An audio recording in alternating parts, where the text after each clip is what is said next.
Yes.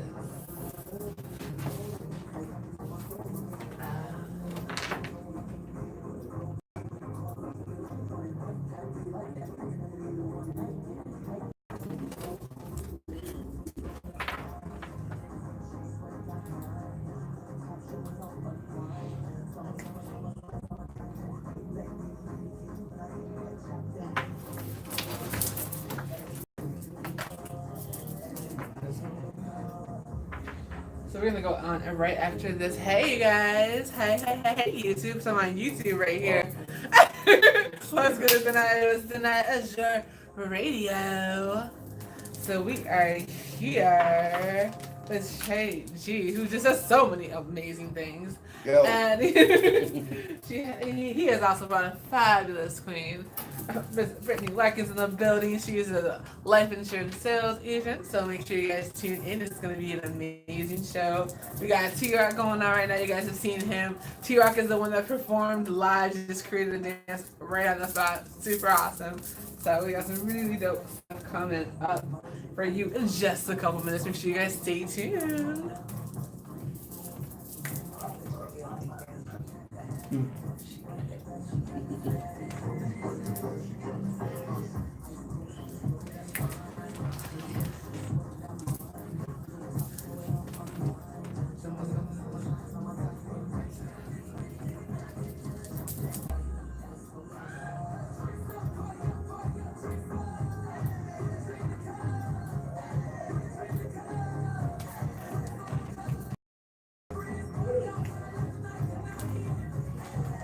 I actually got Armani K. I'm sorry, yeah, Armani K will be coming up after this. After I'm gonna do a we'll talk first, and then we'll break it out. When we break it out, you get intro Armani K, and it'd be like y'all wouldn't believe we got the switchboard one. It's da da da.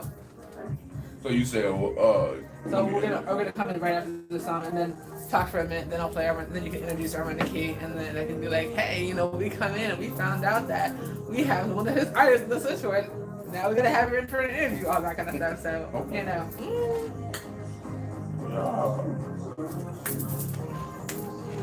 Hey, hi, hey, dear Thursday, how are you? What's good? How are you?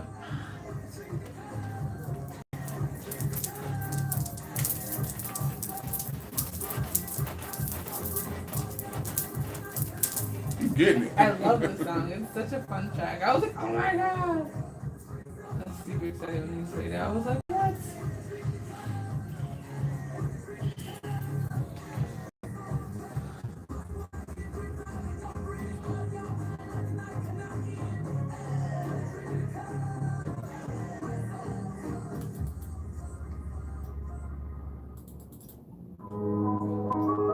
Gotta, gotta love it. Yeah, this thing must be crazy. Oh my lord. Of course, Sam Brockers. Hello. You had this mic all the way up. Good afternoon. This is Danaya Azure Radio. I was trying to legalize you, but the switchboard wants to be crazy today. What's up? This is Danaya Azure Radio. I am your host, Danaya Azure. This is WindyCityUnderground.com, your music, your station. I have the fabulous owner of so many things. Lord have mercy. Trey G is in the building. Go ahead and intro yourself and what are you doing? How many companies do you have now? My goodness. Yo, my name is Trey G, CEO of Young Black Executives Media Group, Band Nation Radio, a part of Straight Official Magazine. YBMG Photography and Visuals. Man, we do it brands, everything. Anything you need, we got it. One stop shop. You know what I'm saying? Anything you need, we get it. Like that's the best. That's the best when you can go somewhere and this is a one-stop shop. You need your video done. You need your music. You need your photos because everything is necessary. If you want to be in entertainment, everything is necessary, and you can just go right there and get it all. So how did you even come up with the name Young Black Media Entertainment Group? Young Black Executives. Okay. So the thing was, we was formerly known as 3 Squad Entertainment. So the thing was, it wasn't marketable. Everybody yelling Squad. Gotcha. That's when Young Chop came out afterwards and Chop Squad Entertainment. I'm like, man, I'm the first one. I got it tatted on me. The Red Squad Entertainment. You know what I'm saying? So Right. I was like, you know what? Me and my artist, my former artist, Mr. Alexander, we was sitting down. He was like, man, I was like, I don't think I like Red Squad anymore. So then all of a sudden, I was just like, man, I'm a young black executive. You know, and Okay. that rung bells, and it was like I'm in media and music. I didn't want to say music, and that's for life. So young black executives. Yeah. Wow. So and I immediately told all my people like, look, if y'all rocking with me, we gonna be executive about everything. You know what I'm saying? So that's our motto. So I call my artists executives because this is what we do. So they young, they black, and they executives. You feel me? I love it. I love that you put that mindset um, into being an artist. I love Oh that you yeah. put that mindset into not necessarily owning your own business yet, but like you put that mindset in there. Oh no, So, hold on. Let me correct you on this one. Anybody I deal with, they own their own brands. oh, see, You see what I'm saying? So yes, that's what I okay, push. I don't want beautiful. you to be under me, like I own you. No, no, you own your own business. I'm just trying to build you up. I'm just trying to lead you. So it's more of a collaboration as opposed. It's more. Everybody own their like Oh, all my artists. They own their own music, their own rights, everything. You know y'all what I'm hear saying? this? Sorry, So y'all hear they this? get paid. They all their stuff is registered. They YouTube is monetized. Everything's going through. You feel me? Wow. Like this lady right here, Brittany Lockett. She owns her Yes. own brand. You know what I'm saying? Like we building. You feel me? So anybody that Yes. affiliated with me and YBE, Absolutely fabulous. That's dope. so yeah. Oh my goodness. That's Ms. Brittany Larkin. We'll be talking to her a little bit later. She is actually a life insurance agent. And we know the importance of life insurance and I have so many questions. I can't wait. Trying to tell you, like she legit, like she 100. So if y'all want some life insurance, make sure y'all get with her, man, for real. Because and it was so interesting because then we talked to Trey G. Because I saw that he was doing some really dope things, and he's on this amazing weight loss journey, and I'm so proud of him. Oh I was yeah, like, thank okay, you. yes, get it, because that's incredibly important. Your health is your wealth for sure, Yes. and I was like, you gotta come on. Like I was like, I've been on the Band Nation. I just came and check out, but yeah, I haven't been to the station yet. You gotta come and see what we do. Yeah. And so I'm glad that he was like, well, can I have one of one of the people that I work with come with me? I was like, well, absolutely. So Yeah. and he brought this beautiful queen that does life insurance. So like I'm super super excited to have them here, and they were on time, y'all. Like no CP time over here. We don't do Okay. that. We We don't be do early. CP time. If you on time, you You late. late. If you early, you on time.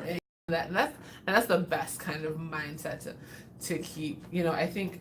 So how old were you when you started to work? Well, the music period. Man, 8. Wow. I was a drummer first.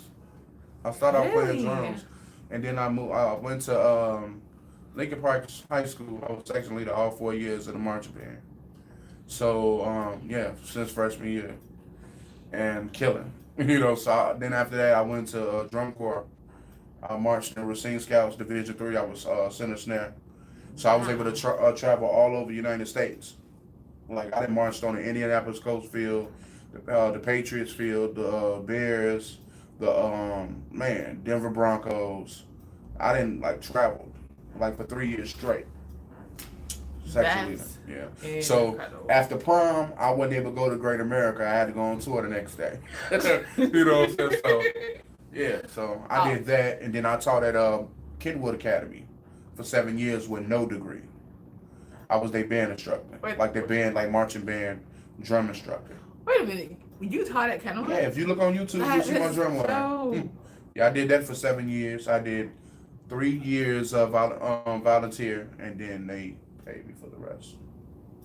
Wow. And then I started doing music, like music production in 2005 Okay. when I graduated from Lincoln Park, and then I came back. Then I went to I dropped out of music because I was like, you know what, I really didn't want to do it no more.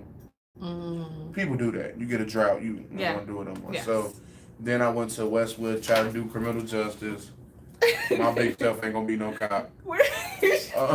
Nobody chasing nobody, okay? You feel me? I ain't chasing nobody. I'm shooting all. No, let me stop playing. No, we didn't. No, we didn't. But yeah, No, we so didn't. I did that, and then I went to Full Sail University. Okay. But I Nice. realized they can't teach me how to be me. Not being cocky. They try to teach me how to read music. I'm like, I already know how to read music. I know how to compose music. Like I done wrote Kenwood Field Show for like 2 years straight. You know, I can compose music. I had a lot of training. Wow. So I just took it serious, and then I stopped doing production because it was like they can't afford my beats in Chicago. Ooh. So then The shade. The shade. yeah, they can't. They don't. These artists, some Chicago artists, I'm not throwing shade, but they just cheap. They don't want to pay for. Oh what, no, you know? they want. See, a lot of the problem with a lot of artists is that they want to style, they want to look fresh, but they don't want to spend the money that it takes to make Yeah. sure that the promotion is right. They don't want to make sure that those beats are right. They don't want to make sure those beats are theirs. They're Exactly. comfortable leasing beats and and having everybody on the same track and all that kind of stuff. And so yeah. So what I did was I was like, you know what, I'm focused on the business. So I had shout out to my brother Gage. That's my artist. He on hiatus right now, but he coming back. Okay. But then I just started reaching out. Then I managed like a lot of artists. So when I started 380 Squad Entertainment, I brought like 20 artists to a restaurant, Congress Pizza in Milwaukee. I had this big meeting. I had 2 co-CEOs. They wasn't about nothing, but I paid for everything. It was like I was always putting up the money. I'm being honest. I'm being honest. Like, so I put up the money, whatever, like that. And all of a sudden, I had ordered a whole bunch of T-shirts because we was performing at the Congress Theater. Right. And then it was on Christmas month. Around Christmas, they left me shade. Nobody had their money for their shirts, so I had to come up with $500 in my pocket. So I counted everybody. I was like, they thought they was gonna get their shirts. Right. None of y'all getting shirts now. Exactly. So none of y'all about to get no shirts. Right. You want me to pay for everything, so none of y'all getting shirts now. Exactly. So now my focus switched. It's like I want to help artists get their royalties, encode their music, show them what to do because there's so many people getting played out there. Man. So what I do is I offer like a consultation, like $250, right. $50 deposit, and I show you how to register your music, how to protect yourself the legal way. Mm-hmm. You know what I'm saying, and show them how to do it. And I offer them, look, I can maintain it, I can help, I can do it for you, and you pay me a small fee a month. If not, this is how you do it. So this way they get paid. So I'm like, why do free music for what? For what? Like what? Why do all that work? And you don't realize how much work it takes in the studio. Mm-hmm. If you write your own music, you're taking time, getting your lyrics together, figuring out your melodies, and to do that for free. Why? Exactly. Like, what's the point? Branding businesses. Right. Like, period. Is anybody. I can, help brand you, show you the way to go. Get your social media running, you know what I'm saying, showing you how to build. It's all a plan. You gotta have a plan. You can't just jump out there. And that's what some people mess up at. They just get out there and they just, I'm doing this. No, you can't do that. You got a plan. It's a strategy. You know what I'm saying? Absolutely. You gotta have a strategy and you can't do it off your looks. No. You know what I'm saying? I've been budget. Right. And I'm not throwing shade, but you know my situation, what I went through. Yes. I done built somebody from the top up and they did me bogus. But, I ain't going to go into that. That's major shade right there. Right, it's like, that's a major shade. We are so not going there. Right. I'll be getting phone calls. But, but I think what I think what you were saying was very, very valid when it comes to artists forgetting about their business first. Right. And not understanding I'm gonna just make music. But that making music took a lot of time. And exactly. You sit up there just making music and you're making music and getting paid off of what you're doing. And you could be having yourself featured and getting checks from that. Like that it's so much more than just that radio play now. You what people need to be going for is getting your music on commercials, getting it on video games, getting it in movies, and there's so many independent avenues you can do it now. Streaming, all of that. There's so many independent ways to do it now. There's no excuse why you shouldn't be doing it. Exactly. And it's just like the money. It's like with me, it ain't all about the money to me. Right. You know what I'm saying? It's about securing people's future. Mm-hmm. You know, when I have kids, I want to be set, and I want to, have my business, and that's what you should. That's how you should look at it from a standpoint. Like, you got a business, let your business grow, so the next generation, your kids can have it. You know what I'm saying? Yes. And you want to build like that. But I tell people, if you don't want to walk the walk, don't talk the talk. Don't do it. And that's my grandfather, Elder Wesley Williams, God rest his soul. He always said that if you're gonna walk the walk, you gotta talk the talk. Yep. So what I'm planning on doing in his honor this summer, I'm trying to give back to the homeless. Wow. You know what I'm saying? Because he did it for years, where he go down to Grant Park and he just feed the homeless. He have like a big celebration and just feeding the homeless. So that's what I'm trying to get together now with the city of Chicago. That's beautiful. So. And I think, and that's so important because people really don't realize why feeding the homeless and giving back is so important. What the misconception is that, like, if you grind, then you're gonna be fine. That's not necessarily true. There are people that are grinding and still are one paycheck away from losing everything. Yep. Oh wow, I love that you said that. Yeah. you can get sick, Mm-hmm. and then you Yes. can't work anymore, Yes. and then that's the end. And guess for you. what? That's why y'all need to holler at Brittany Larson. Right?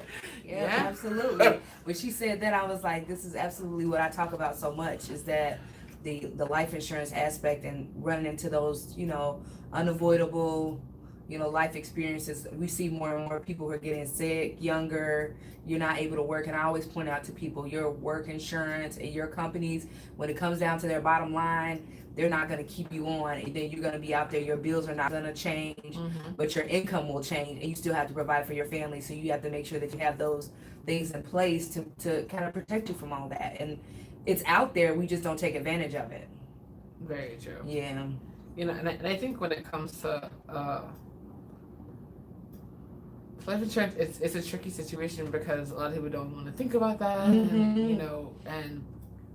and one thing that I think that life insurance agents need to stop doing, though, is do not, if someone loses a loved one, that is not your time to pitch.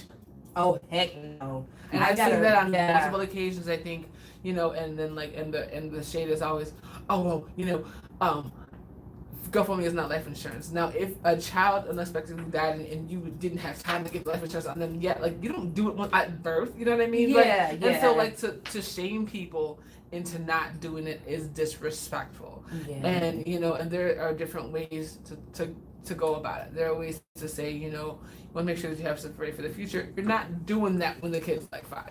You're not thinking that. Yeah. You know what I mean? Yeah. And I think people have such a, are so hesitant because they don't want to think about death, but they majorly don't like the approach. Like, because if I see someone, and I've seen a couple, that I just be like, well, see, you should have had life insurance. You should have done that. Now you're going to do a GoFundMe. Why would you ever do that? Yeah, you're right. Shaming people and all that absolutely isn't appropriate. I've had people who, funeral home owners and directors say, hey, we want you to come in and talk to the people. And I'm like, I really don't want to talk to anybody while they're grieving. And, they're already, it's too late now. At the end of I can't do anything for the family member that's already passed away. So, of course, this wouldn't be the time or the place to have the conversation. But I do feel like not so much shaming, but just pointing out to us the things that we invest in and things that we spend money on that really don't bring any value to our lives. The lifestyles that we create for ourselves and our family that we have to think about for our kids. If we were to pass away, who would maintain that lifestyle for your kids? If your kids go to private school, if your kids, are accustomed to, being in sports, and all those things cost money. So if something were to happen to you, whether you're passing away or you get, terminally ill, critically, chronically ill, and those changes in your income change, your lifestyle for your entire family changes. Right. So that's what I always like to point out to people, not shaming them, but say, hey, sis, if you can spend, get your bundles every couple months, if you're spending $200-$300 on that, if your baby got on fresh J's, you can get your kid life insurance at 14 days old. And there's a reason why they have it set up that way, because it's the smartest way to do it. And I have a granddaughter now, so she immediately got insurance. See, black don't crack for real. What? You got a granddaughter? Yes, What? and she's 6 months. She just turned 6 months this weekend. So, I mean, I always try to approach people from a standpoint of, hey, you know, it's better to be safe than sorry. We live in an unpredictable world. Mm-hmm. It's no way we can predict if our child is going to become sick, if your child is in contact sports.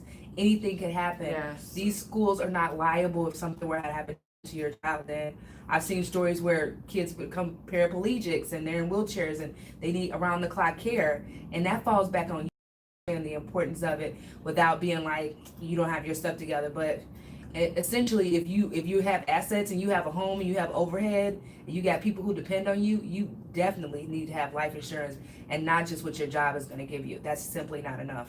Right. Yeah, speaking of bundles, when she said bundles, hey, shout outs to hairthings.com, man. Baby, get your bundles. Yeah, She got braided wigs, all that. You feel me? Yeah, we definitely gotta have them on as well, very very soon. You know, and I think a lot of people it's crazy when it comes to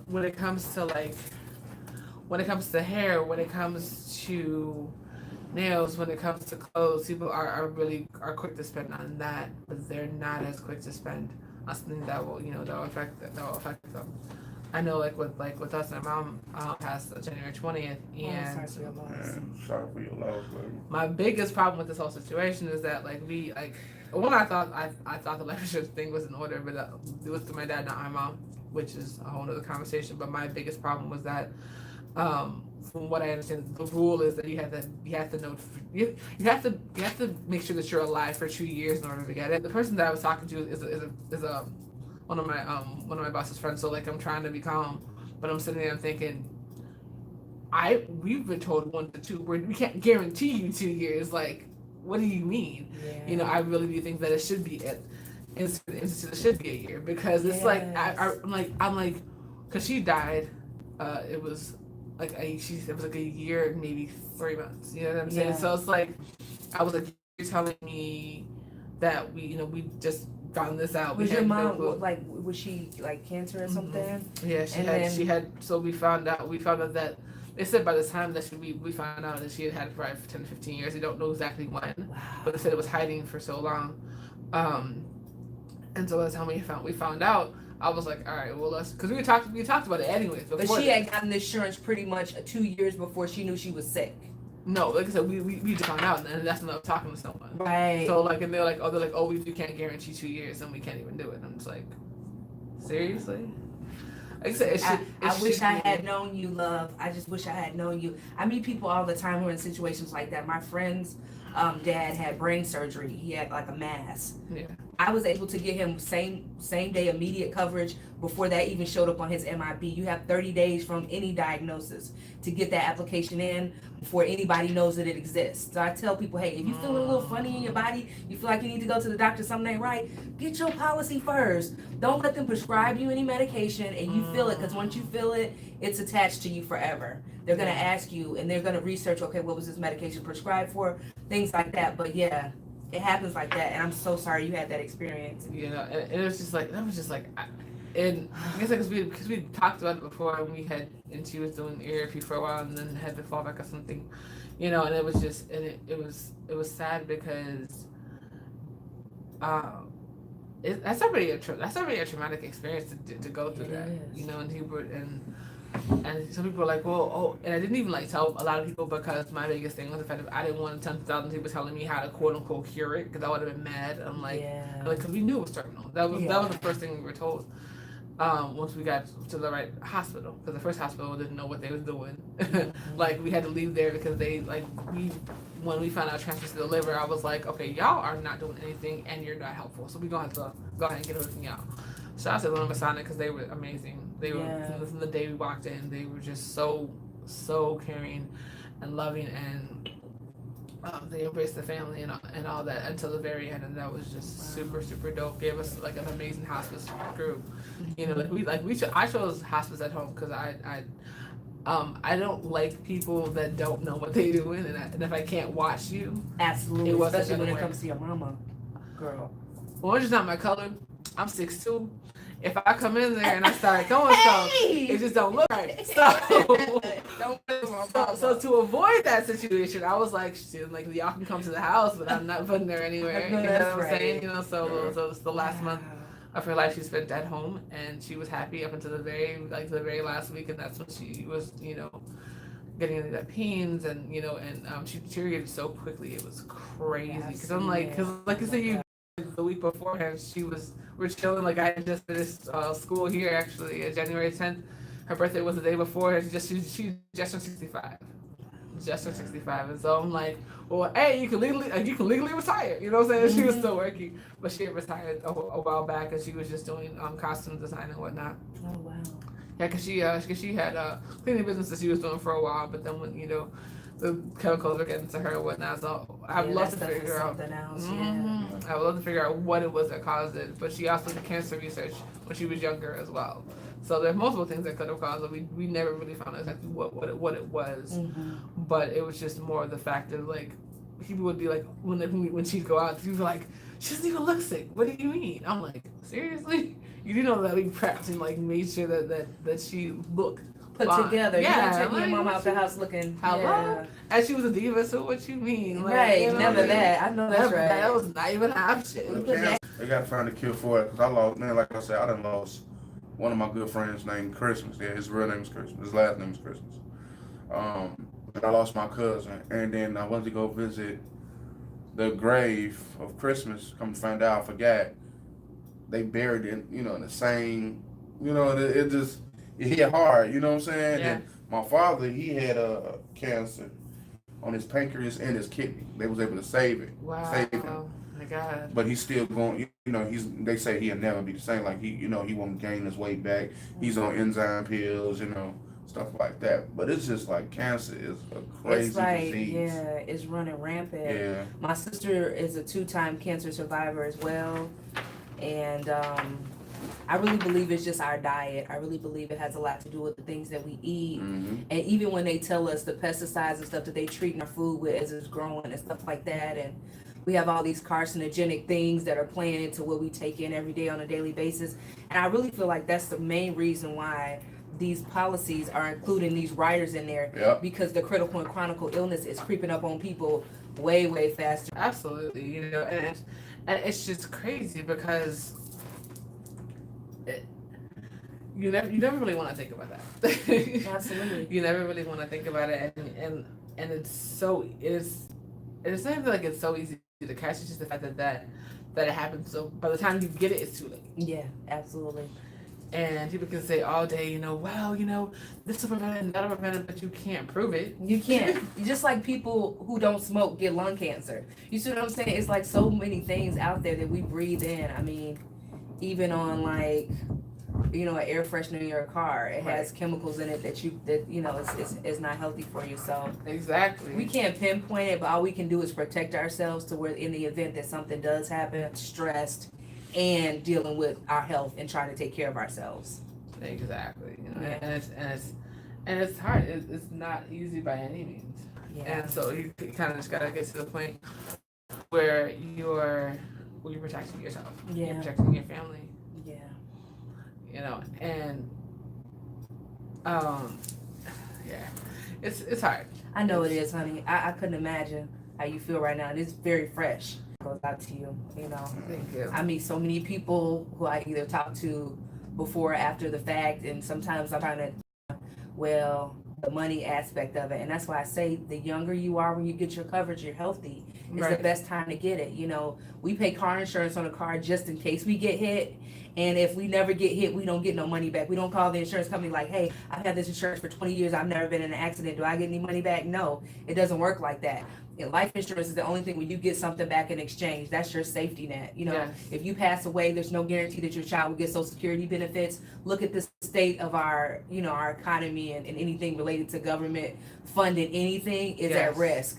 So all those things I like to point out to people like, hey, you know, just you take the initiative to make sure your family is okay. Don't leave it up to anybody else, because I've seen, you know, people pass away, and this particular man, let's say he had kids with 3 or 4 different women. Whoever applies first get the majority of the benefit, and then it kind of trickles down percentage wise. So do you want to find yourself in that position where you competing against 3 or 4 other people to get these benefits because they have a max on what they pay out? Yeah. So it's just so many different things that kind of play into this that people don't even think about. Most important thing, I don't feel like that's the time where you should have to be leaning on people, because a majority of us do live paycheck to paycheck. We're barely getting by ourselves, so if we can't handle our own family emergencies, I certainly can't handle yours, Right. and able to help you. Exactly. Yeah, because it wasn't there, so and that's why I say it's about thinking ahead and thinking smart and understanding. And like I said, and I know nowadays we don't, and nobody wants to think about anything for their babies, but they're a lot of these kids are crying out for help, and and that's why she said you can get it done in 14 days old. You just might want to just in case. Yeah, it's the cheapest you can ever get it is when you're first born, and one of the main companies that I work with, you can get $50,000 in life insurance for like $20 a month for a newborn. So I mean, you can take that, and it really adds up, because hey, something ever happens to your kid, you have it, and then it's paid up once they're an adult, and they'll always have the coverage. And they had $8,000, she didn't even know she had it. I said, You have $8,000 in cash value. You need to pull this money out and put it in your pocket. She didn't even understand the difference between her cash value and taking out a loan. She was like, no, well, I don't want to mess up my insurance. And I'm like, it's your money. So it just shows you a lot of times we buy into stuff and we don't truly understand what we're buying into. Right. So we're not truly educated on the product. We're just buying something. And that's how we're taking advantage of lupus 33 years ago. Everybody who met her for policy wrote her up with what your mom had, a guarantee issue policy that has that 2-year waiting period where it does not pay out anything except for the premium that you paid in. She didn't even know that she qualified for day 1 coverage. I'm like, we were diagnosed 33 years ago. Anything more than 2 years or 3 years, they don't even care about. Right. But that's my main goal, is just to get out there and speak to people and let them know, and review policies. I do free policy review, and I do those things just so I can kind of go through and show you the fine print and show you the things that we don't pay attention to. There's so much that we don't pay attention to. There's so much that people just don't even think about, because I guess it might be because it hasn't happened to them, maybe because it hasn't affected them yet. Yeah. But like I said, you never know what's gonna happen that's not even based on you. I'm sure, like what happened with the kids in Florida, the young girl that actually committed suicide at the school. Like I have to say, throw the whole school away, because how do you have a student leave and not come back and then understand why they didn't come back, because they killed themselves? Like, there's something that you missed. But now what that does is now the kids in that school are traumatized. Absolutely, they are. You know what I'm saying? And it's like, but this stuff's happening more and more because parents aren't paying attention. They're not. And and it's like, and parents aren't paying attention. Schools aren't paying attention, because if the schools were paying attention, that wouldn't happen. Yeah. Like I said, that kid had excused themselves and left and never came back. So that means they were unsupervised. So, like, where is the security guard? Where was somebody telling you to go back to class? Like, all these things should have happened. So now you gotta think about after the fact. And now the parents, I'm sure, are completely traumatized. All the students in there are saying, what? I'm sorry, excuse me. Well, I mean, like, I don't even want to think about the student that found the body. Like, what I'm saying? There's all these factors. Yeah. Or these people that are coming in and just shooting up stuff for fun. Like the situation happened in New Zealand. He wanted to do it. His reasoning was that he wanted to do it there because he wanted to prove that nowhere was safe.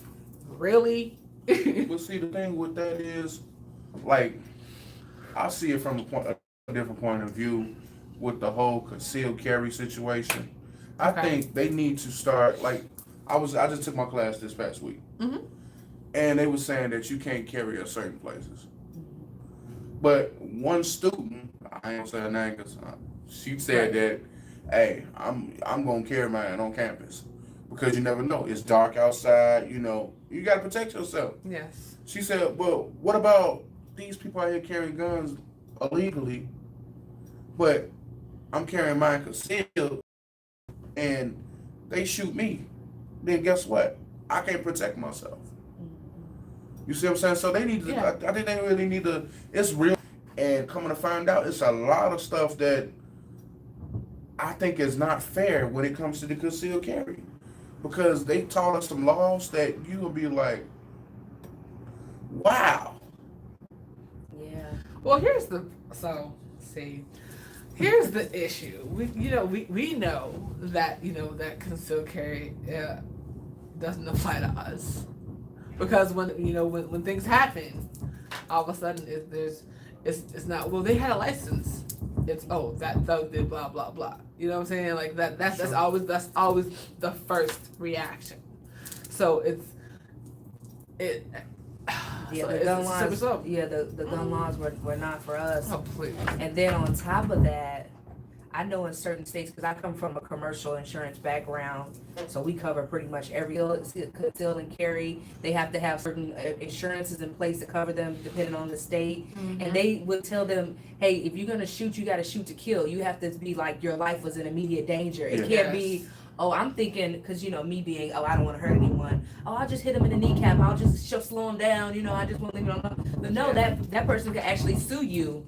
Yeah. Ain't that something? Like, they could be after you and then sue you for whatever damage that you caused. But you know what they said? What? Shoot center mass. Okay. And headshots. That's what they told us. Whoa. Center mass and headshots. And then, you know what's so crazy?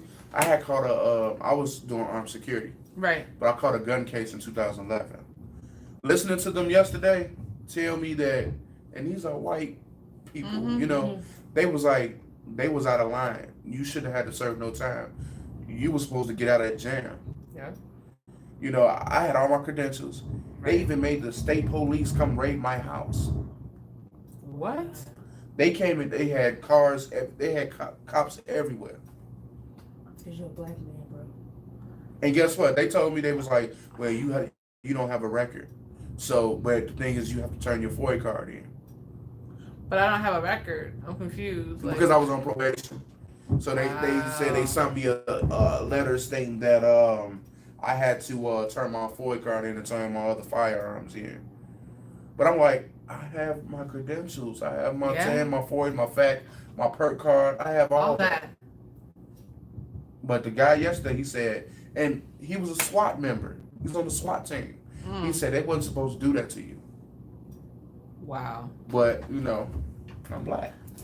Yeah. Very, very true. And we do have to get to the point to realize that the laws are not for us. They're not, and it's sad, but it's so true. But I'd rather get, like I say, I went through the concealed carry. And car stopped last week at Bank of America in the parking lot by the ATM, dark. A Jaguar put on the side of me, and he was staring me down. So you had it ready. No, I didn't. I gotta wait. I gotta turn all the stuff in. I just got the certificate yesterday. Gotcha. So I'm like, oh my God, I can't wait to get this concealed carry. Right. But the thing is, he pulled off, and my father pulled up to jump my car off. He came back, but he had somebody in the back seat. See. So my father was looking like, who was that? Oh yeah. So a lady just pulled up, she blinked her lights, and she did just like this.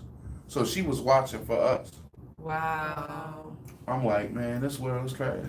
It is, and it really is, and you really have to think, not just about your life, but about your family's life. I think, and that's what a lot of people forget. It's like, what's gonna happen if I'm not here? Exactly. Yeah. But like I like your approach. I like that you're honest and that you understand that you don't just sit there and just be like, well, you should have done X, Y, Z. I don't even know, like, I don't, like, how people have done GoFundMe. It's like, I don't know how they stay calm when someone says something stupid like that to me. Like, really? Like this is the most fragile time in a family's life. for so many different reasons. Sometimes they know, but you can never really be prepared, and that's what people don't realize. You can't, like, that's one thing for sure you can never be prepared for. And I feel like the life insurance aspect of it is really just, it eliminates that extra amount of grief that comes with, okay, now how am I going to pay for this? I had a client over the weekend. She actually had a small life insurance policy for her husband, but even when you have things in place, there's always these other issues that kind of come up. When she went to the funeral home, unfortunately they were predatory, which they have a lot of predatory funeral homes. So that's another thing that I educate my clients on. Don't ever take your life insurance policy with you to a funeral home. Go in as if you're paying cash. Go in as if you have no life insurance in place and you shouldn't know any of your personal information. What this lady did was, because she's a senior, she signed over power of attorney to the funeral home. So now they're like, we need the check.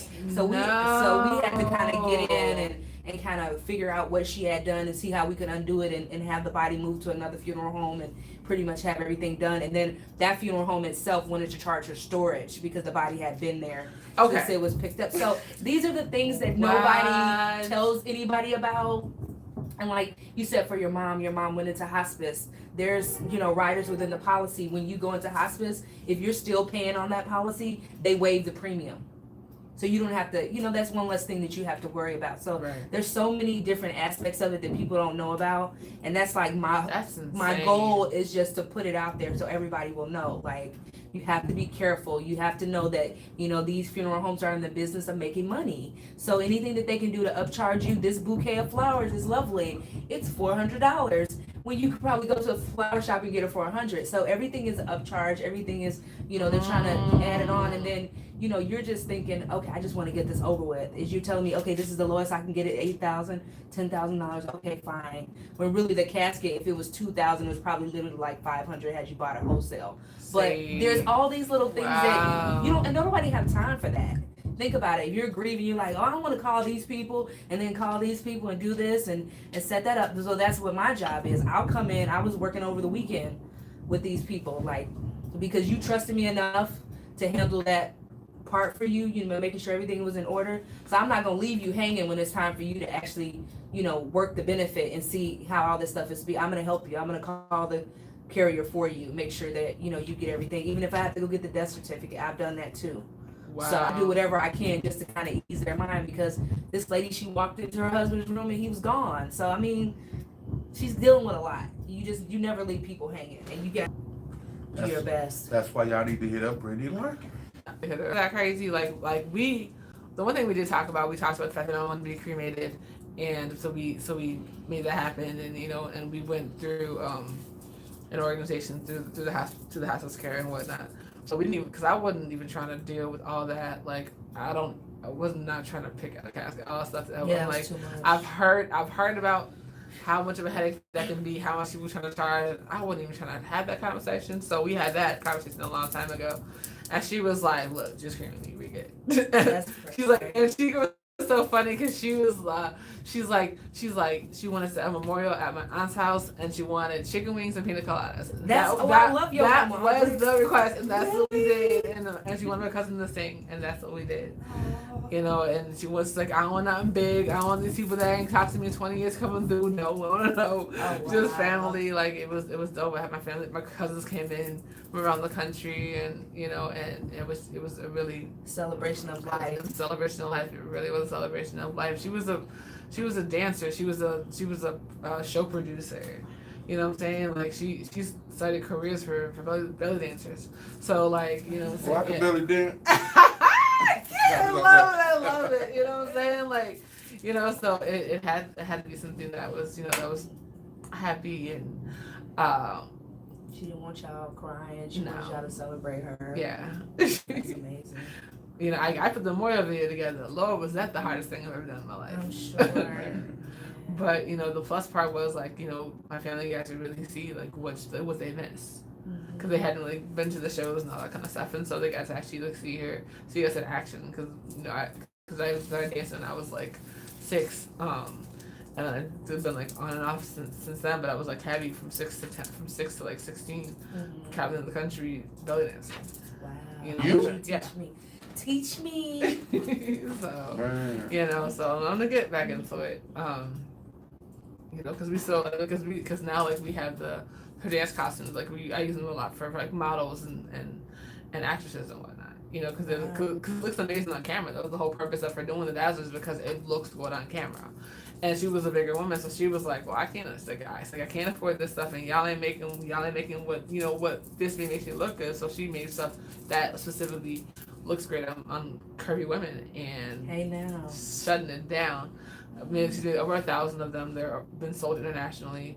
So like I have one shot that's actually in the video where her dazzler is in front of the pyramids, because one of her clients did a show in Egypt, you know, in Canada, like all these kinds of things. And people don't realize, like, is that dancer there, she was a ballet dancer at first until she came to my mom. My mom taught her how to belly dance, and then she was performing with one of the top belly dance companies in the world. You know what I'm saying? Because my mom taught her, and so yeah, it was a lot when she passed. And so like so going back to the whole funeral home situation, I can't believe that people think that it's okay to take advantage of people in that, because you're in such a fragile state. Oh yeah.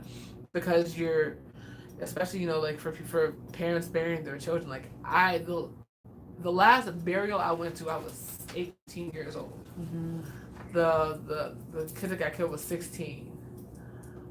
That messed me up so bad. I didn't go to the funeral until like I was. I have like the same story as you. Because I saw a small casket, and I saw this little boy being put into the ground, and I was like, and we broke down. I was like, I cannot ever do this again. I will go to the ceremony, but going to the burial, that's insane. And so to think that a company thinks that it's okay to take advantage of that situation because you see it every day. The person that's dealing with it doesn't see it every day. They don't this isn't their life. Yeah. This is someone that was in their life, very heavy most of the times, and now they're not here anymore. Yeah. You think of it as check. I've seen so many different situations when it comes to that. I say a lot. I live in the Bronzeville area, and back in the day, that was predominantly Black people. They owned all of that up and through there. Now it's multi-million-dollar brownstone. Same, they've been redone, and the whole gentrification thing. But what I like to point out is that we have to make sure that we leave a legacy behind for our families. If your mom worked 30 plus years, she bought a home, she paid it off, we have to put our things in place, aside from just having the life insurance aspect of it, but educating our sons and daughters, like make sure, educate them on money management. It's so much more to it. It's just one piece of it. Like, you got to make sure you keep up with the taxes. So many people lost their family home because they didn't keep up with the taxes. Set up an escrow. Pay so much into it every month so that at the end of the year, when the taxes is due, you can pay it and you can be done with it. And then you're not losing something that your mom worked her whole life or your dad worked their whole life for. So it's so much more to it. I just want to educate people like, hey, yeah, you can go buy a house. Congratulations. I love it. How much is your mortgage financed? $450,000. You need a $450,000 term policy to attach to that home, because if you passed away tomorrow, that home would be paid off in full. And then I just try to tell people like, hey, it's a smart way to do it. You're paying pennies compared to, you'll never give an insurance $450,000 for them to give you $450,000. You might be giving them $40 a month. And if you pass away in 10 years, that's nowhere near $50,000-$60,000 that you've invested into that, and you're going to get a $400,000 payout. Something were to happen to you. So you got to do the checks and the balances and really see what you're getting for it. Like, hey, I want to make sure that something happened to this beautiful home I brought my family into, that it would be paid off in full, and my family could live here forever and live their best life. And then they don't have to have a major change in how we're living in the suburbs to an apartment in the city. Talk about a culture shock. Oh, poor baby. Your kids are in private school and now they can't afford it. So public school. It's all that stuff that people just don't think about. It's just like, hey, if you want to maintain that lifestyle, if something were to happen to you, I know with my kids, my boys are 13 and 15, my daughter's 20, and my granddaughter is 6 months. If something were to happen to me, I don't want them to have to uproot everything and go to a new place and start all over. I want them to be able to maintain what I've already built. Yeah. You know, and that's the most important thing. Like, hey, you know, you have a car accident, something happened. I always say your car will be fixed faster than you will because you can have your stuff together. Because Love you know, it. if somebody hits you in the car will go get fixed, and you'll still be laid up, broken up, trying to figure out what you're gonna do. So, you know, we gotta have our priorities in order. That's just the most important thing. Your priorities. Make sure Yes. you're looking out for your family. Yep. See, yeah, I don't understand like how important it is to really look out for your family. Like I mean, like we can say it all day long, but when it comes time to do it, like we lack on that. Yeah. Especially when it comes down to like I like we said about the housing situation, because the amount of people that have lost their homes because of taxes, because of I can't remember exactly what is the language, I can't remember right now, when the city comes in and says that it's theirs because it's not city property. You know, I forgot what the term is. Not manifestation. Oh God. What when they say it's on city property? When like the city just comes in and says we're gonna take this because It's seizing your property. They usually only do that when the property is like condemned, where you haven't maintained the property, like the roof or something structural is wrong, and they come out and they cited you and you didn't fix it. Then they can take it from you. So what's oh my God, I can't remember exactly what it's called now, but manifestation destiny, basically. Like so, like what happens, like what happened with Meigs Field. Those houses were fine. Wow. The city came in, said we want to build something here, so we're gonna take this, right? Because it's on our property, kind of a deal. So either you can take this, you'll take this small amount, or those are the kind of things that I hope life insurance, can help with, because like that's the biggest problem that we have in Chicago. When the city